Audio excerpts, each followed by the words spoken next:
بسم اللہ الرحمن الرحیم۔ السلام علیکم ڈیئر اسٹوڈنٹس، امید کرتا ہوں آپ ٹھیک ٹھاک ہوں گے اور آپ لوگوں کی زندگی جو ہے بہت اچھی طریقے سے گزر رہی ہوگی۔ ڈیئر اسٹوڈنٹس، کل میں نے ایک بند کی تشریح مزید اپلوڈ کی تھی اور آج مزید جو ہے ایک اور بند کی تشریح اپلوڈ کرنے جا رہا ہوں۔ امید ہے کہ آپ لوگ ان سے، آپ جتنے بھی اسٹوڈنٹس ہیں وہ ان سے فائدہ اٹھا رہے ہوں گے اور انشاءاللہ فائدہ اٹھا بھی رہے ہوں گے اور انشاءاللہ مزید فائدے بھی انشاءاللہ اٹھاتے جاؤ گے انشاءاللہ۔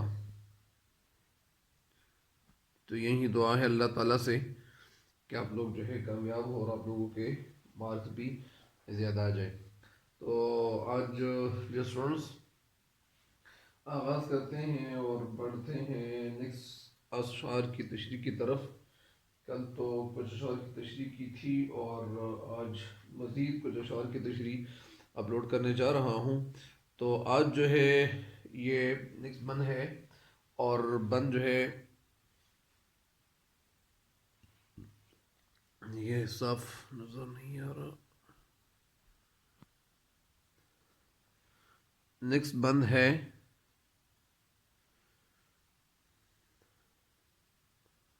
نیکسٹ بند کیا ہے؟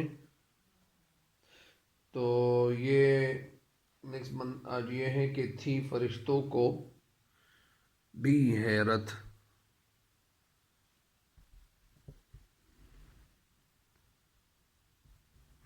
تھی فرشتوں کو بھی یہ حیرت کہ یہ آواز ہے کیا، عرش والوں پہ بھی کھلتا نہیں یہ راز ہے کیا، تا سرے عرش بھی انسان کی تگ و تاز ہے کیا، آ گئی خاک کی چٹکی چٹکی کو بھی پرواز ہے کیا، غافل آداب سے سکان زمیں کیسے ہیں، شوخ و گستاخ یہ بستی کے مکی کیسے ہیں۔ تو یہ بند ہے اور سب سے پہلے الفاظ کے معنی بتاتا چلوں۔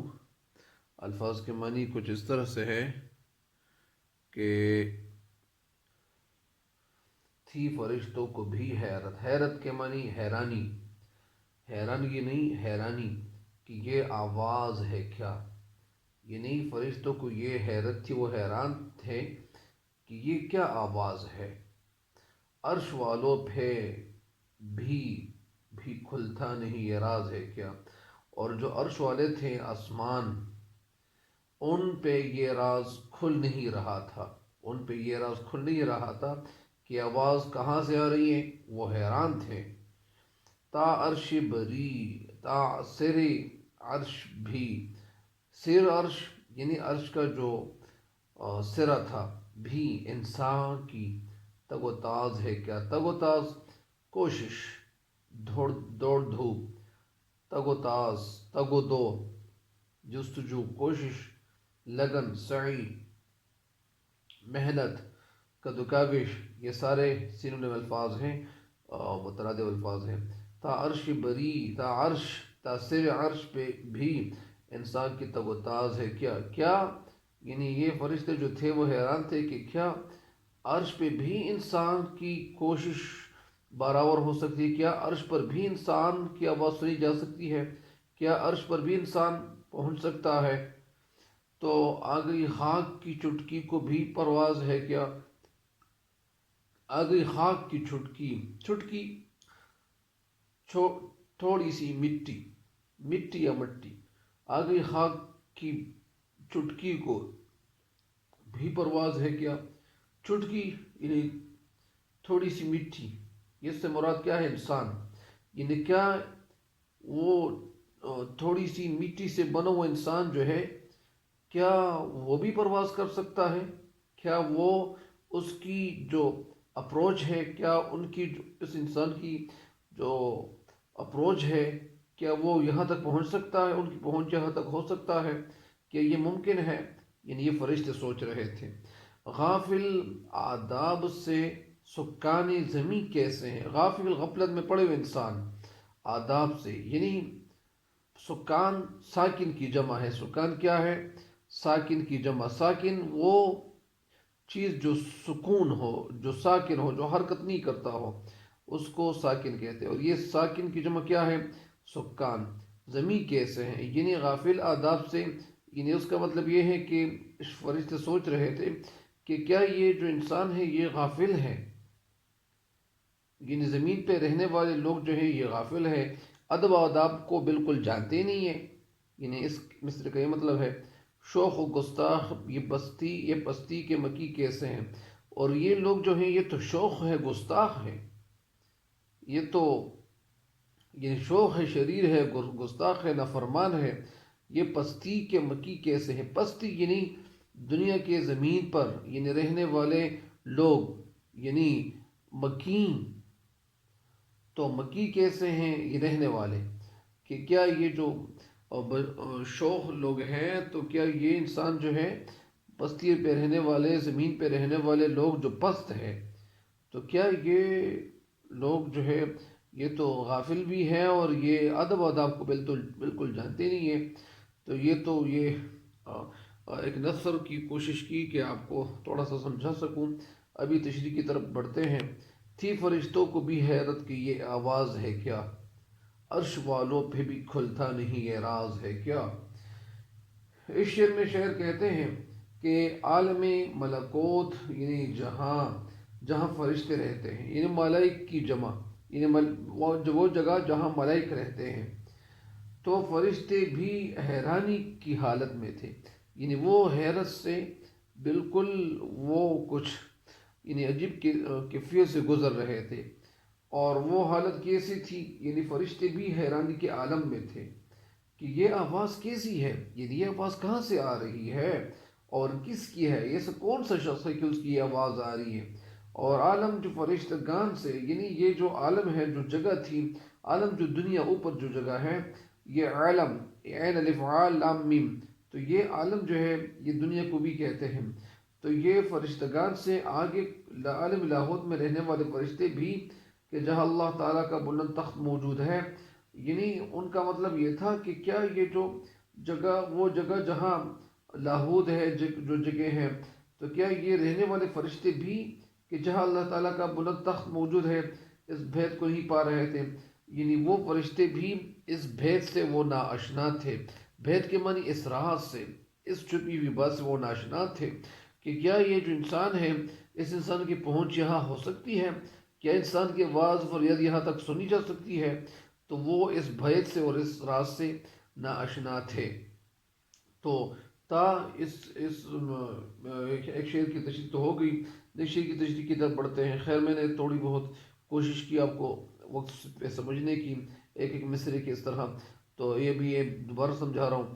تا عرش سر عرش بری، تا سر عرش بھی انسان کی تگوداز ہے کیا، اور آگی خاک کی چٹکی کو بھی پرواز ہے کیا۔ کیا یہ بھی ممکن ہے؟ چٹکی مانی یعنی تھوڑی سی مٹی۔ کیا یہ بھی ممکن ہے؟ کیا یہ ممکن ہے کہ اس بلندی تک جہاں اللہ تعالیٰ کا تخت ہے اور تخت بچھا ہوا ہے، آدمی کی جو ہے کوشش یا آدمی کی اپروچ کیا یہاں تک ہو سکتی ہے؟ کیا یہاں تک آدمی کی اپروچ جو ہے کیا ہو سکتی ہے؟ کیا یہ انسان پہنچ سکتا ہے؟ کیا مٹی کی ذرا سی مقدار کو جو انگلی اور انگوٹھے کے درمیان دب سکے، یعنی چھوٹی سی مقدار، یعنی تھوڑی سی مٹی، جیسے انسان جو ہے کیا یعنی یہ حقیر اور ناچیز اور کمتر آدمی جو ہے اڑنے کی وہ طاقت آ گئی ہے؟ کیا یہ تھوڑی سی مٹی سے بنا ہوا جو انسان ہے، کیا اس انسان کے اندر اتنی طاقت آ گئی ہے جو حقیر ہے، جو کمتر ہے؟ کیا یہ اڑنے کی طاقت رکھتا ہے؟ کیا ان کے اندر اتنی طاقت آ گئی ہے کہ وہ اڑ سکے کہ یہاں عرش بری تک آ پہنچا ہے؟ کیا جو یہ انسان یہاں عرش بری یعنی جو آسمان تک پہنچ چکا ہے، کیا اس انسان کی جو پہنچ ہے یہاں تک ہو گئی ہے اور یہ یہاں پہنچا ہوا ہے، کیا یہ ممکن ہے کہ وہ یہاں تک پہنچ سکتا ہے؟ تو یہ سوالات وہ پوچھ رہے تھے، سوچ رہے تھے۔ نیکسٹ شعر کی تشریح کی طرف بڑھتے ہیں۔ غافل آداب سے سکان زمیں کیسے ہیں، شوخ و گستاخی بستی کے مکی کیسے ہیں۔ مکین رہنے والے، سکان ساکن کی جمع۔ اس شعر کی تشریح کچھ یوں ہے: یہ زمین پہ رہنے والے انسان سلیقہ و طریقہ سے کتنے بے خبر ہیں، یعنی یہ جو زمین پہ رہنے والے انسان ہیں یہ تو بالکل ناخبر ہے، یہ تو نہ طریقہ جانتے ہیں نہ طریقہ جانتے ہیں، اور نہ زندگی گزارنے کا کوئی ڈھنگ جانتا ہے، نہ زندگی نہ بات کرنے کا کوئی انداز ان کو ملا ہے۔ یعنی یہ جو ہے بالکل نافرمان ہے، اور یہ بالکل بے خبر ہے، یہ ان کو کچھ بھی علم نہیں ہے کہ ان میں سے کوئی یہاں اللہ کے جہاں میں آ کر بھی جہاں کوئی دم نہیں مار سکتا، کہ یہ جو یہاں انسان، یعنی یہاں جو اللہ تعالیٰ کا جہان ہے، یعنی یہاں اوپر، یہاں تک کوئی کوئی کسی کی پہنچ نہیں ہو سکتی، یہاں کوئی پہنچ نہیں سکتا، فریاد کا شور برپار کر رہا ہے۔ یعنی کیا یہ انسان جو ہے یہاں فریاد کر رہا ہے اور یہاں تک کسی کی پہنچ جو ہے وہ ممکن نہیں ہے، تو یہ جو یہاں تک اس کی پہنچ ہو گئی ہے اور یہ پہنچا ہوا ہے، تو یہ نیچائی، یہ نیچ یہ زمین سے تک زمین پہ رہنے والے انسان کتنے شریر اور کتنے بے ادب ہے، یہ تو بالکل جانتے نہیں ہے ادب ادب کہ یعنی مثال کے طور پر اگر کوئی ایسا طالب علم جن کو انہیں اتنا پتہ نہ ہو، اتنی جانکاری نہ ہو کہ سٹاف روم کیسے جانا ہے، یا اسی طرح کسی ٹیچر سے پوچھنا کیسے ہیں، اور وہ داخل کیسے ہونا ہے، اجازت چاہنی ہے یا نہیں چاہنی، یعنی اجازت چاہو گے یا نہیں چاہو گے، تو یہ ادب آداب جو ہے کہ یعنی شاعر کہتے ہیں کہ یہ جو فرشتے وہ سوچ رہے تھے اور کہہ رہے تھے کہ یہ جو انسان ہے یہ تو بالکل ادب آداب جانتے نہیں ہے، بالکل بے خبر ہے، تو یہی باتیں وہ سوچ رہے تھے اور کر رہے تھے، اور وہ آگے یہ کہہ رہے تھے کہ ان کو اللہ تعالیٰ کے حضور شور مچاتے ہوئے بالکل وہ حیا نہیں آتی، یعنی بالکل حیا نہیں آتی، کہ یہ بالکل حیا ان کے اندر ہے ہی نہیں کہ یہ جو اللہ تعالیٰ سے بات جس طرح کرنی چاہیے۔ یعنی علامہ اقبال رحمۃ اللہ علیہ نے جو پہلا والا انداز اختیار کیا تھا نا شکوہ میں، تو یہ وہی انداز جو ہے اپنے سامنے رکھتے ہوئے وہاں ایک شعر جو ہے وہ جس طرح انہوں نے وہاں ایک شعر لکھا ہوا، بند لکھا ہوا ہے، تو اس بند کا یہاں جواب مل گیا ہے۔ تو اسی طرح علامہ اقبال رحمۃ اللہ علیہ کی جو شاعری تھی، تو یہ ان کی جو شاعری تھی، تو یہ اللہ تعالیٰ نے ان کو ایک یہ مکمل کمانڈ جو تھا ان کو اللہ تعالیٰ نے دیا ہوا تھا اور حاصل ہوا تھا۔ تو یہی اس بند کی تشریح تو مکمل ہو گئی ہے۔ اگر میں ایک دفعہ پھر مکمل طور پر ایک دفعہ پھر یہ تشریح سناتا ہوں تاکہ یہ مکمل طور پر سمجھ میں آ جائے۔ شاعر اس بند میں کہنا کیا چاہتے ہیں؟ شاعر اس بند میں کہنا یہ چاہتے ہیں کہ میری فریاد اور میرے نالے اور میرے غم اور فریاد اور شکایت سن کر چاند سیارے کہکشاں کے ساتھ ساتھ فرشتے بھی حیران تھے کہ یہ کیا آواز ہے، یہ آواز کہاں سے آ رہی ہے۔ عرش کے رہنے والوں کو بھی کچھ معلوم نہیں تھا، ان کو بھی کچھ نہیں معلوم ہوا، ان کو کچھ معلوم نہیں ہوا کہ یہ کیا راز ہے، یہ بھید اور یہ راز اور یہ مضمر اور یہ چھپی ہوئی باتیں، یعنی ان کو معلوم نہیں تھی۔ وہ سب کے سب، وہ تمام کے تمام جتنے بھی تھے، وہ اس بات پہ حیران تھے، وہ سوچ رہے تھے، حیران تھے اور متحیر تھے، بالکل حیران ہو چکے تھے کہ کیا یہ ایک انسان کی کوشش، کیا ایک انسان کی کوشش رسائی اور دوڑ دھوپ تگ و دو عرش تک بھی ہے؟ کیا یہ انسان جو ہے اس کی جو پہنچ ہے اپروچ ہے، کیا اس انسان کی اپروچ جو ہے وہ عرش تک ہے؟ تو مٹی کی چٹکی بھی اڑنا سیکھ گئی ہے کیا؟ یہ جس طرح ہم لوگ جو ہوتے ہیں نا کبھی کبھار ایک چھوٹے بچے کو، یعنی مثال کے طور پر ان کو معمولی سمجھنے لگتے ہیں، لیکن اس چھوٹے بچے کو بھی معمولی سمجھنا نہیں چاہیے، اس لیے کہ وہ بھی کل، یعنی آج کا بچہ کل کا باپ بن سکتا ہے۔ تو یہ اسی طرح شاعر جو ہے یعنی یہی کہہ رہے ہیں، اور کہنا کیا رہے ہیں، یہی کہہ رہے ہیں کہ کیا ایک انسان جو مٹی سے بنا ہوا انسان ہے، اور یہ ایک معمولی سی مٹی سے یا اسی طرح چٹکی بھر مٹی سے جو بنا ہوا انسان ہے، کیا یہ بھی بولنا سیکھ گیا ہے؟ کیا بھی یہ بھی اڑنا سیکھ گیا ہے؟ تو یہی باتیں وہ آپس میں کر رہے تھے اور سوچ رہے تھے، افسوس، اور وہ کر رہے کیا کہہ رہے تھے کہ افسوس زمین کے رہنے والے ادب کے تقاضوں کو کس طرح پس پس پشت ڈالے ہوئے ہیں، کیا یہ لوگ جو ہے بالکل تقاضوں، ادب کے تقاضوں کو بالکل جانتے نہیں ہیں کہ ادب تقاضا مین کہ کیا ضرورت ہے، ضرورت یعنی جس چیز کی ضرورت ہو، تو وہ فرشتے جو تھے وہ سوچ رہے تھے کہ یہ انسان جو ہے بالکل یعنی ناہنجار ہے، بالکل نافرمان ہے، بالکل بد سلیقہ ہے اور ان کو کسی بات کی جو ہے وہ ڈھنگ نہیں ہے. تو اسی طرح یہ پستی کے جو باشندے ہیں، وہ یہ لوگ جو باشندے ہیں، جس جگہ کے رہنے والے ہیں، یہ کس طرح شوق ہے، کس طرح نافرمان ہے، کس طرح بے ادب ہے، اور یہ بالکل ادب آداب جانتے نہیں ہیں. تو یہ علامہ اقبال رحمۃ اللہ علیہ کا جو انداز تھا، تو یہی انداز انہوں نے جو اختیار کیا ہوا تھا. تو یہ اس انداز کے بارے میں کہہ رہے ہیں کہ علامہ اقبال نے جس طرح انداز اپنا ہوا تھا شکوہ نظم میں، تو یہ ان کا اس نظم کا جواب ہے. اس لیے یہ شعر کی یہ بند جو ہے یہ تشریح مکمل ہو گئی ہے، اور نیکسٹ انشاءاللہ بند کی تشریح انشاءاللہ نیکسٹ دن کریں گے انشاءاللہ، اگلے دن. اور تب تک کے لیے اجازت چاہتا ہوں.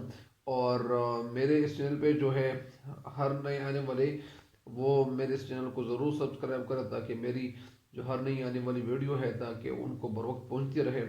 اور تب تک کے لیے میں اجازت چاہتا ہوں. اللہ حافظ. اللہ ہم سب کا حامی و ناصر ہو. آمین.